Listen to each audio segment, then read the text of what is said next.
आप देखिएगा वो सुबह आपके पास आएगी और आपसे माफी मांगेगी। I promise you that. जबान से निकले हुए अल्फाज कभी वापस नहीं होते ज़ारो।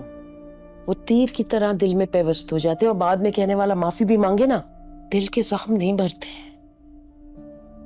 माहम ने मुझे बहुत मायूस किया है ज़ारो।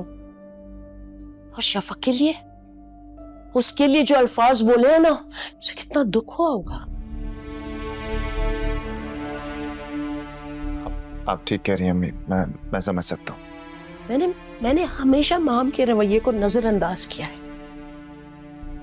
क्या कुछ नहीं कहा है उसने शफक को, और कैसे कैसे इल्जामात नहीं लगाए उस पर, मगर बस अब हद हो चुकी है। मैं अपने लिए बहुत कुछ बर्दाश्त कर सकती हूँ, लेकिन शफक के लिए अब एक लफ्ज भी बर्दाश्त नहीं करूंगी।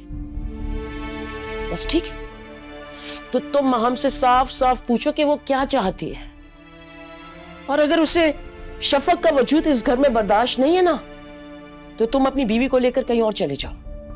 मगर मैं अपनी बच्ची को जल्दबाजी में इस घर से नहीं निकालूंगी। क्या बात कर रही हैं अम्मी आप ऐसा कैसे सोच सकती?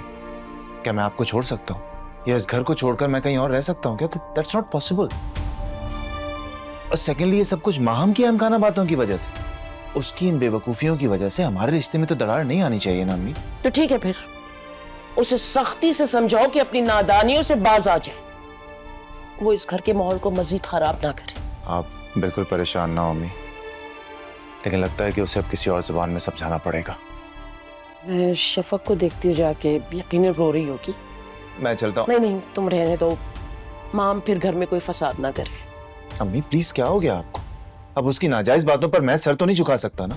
फिर भी बेटा, बेहतर है कि अभी उसके पास जाओ और उससे जाके बात करो।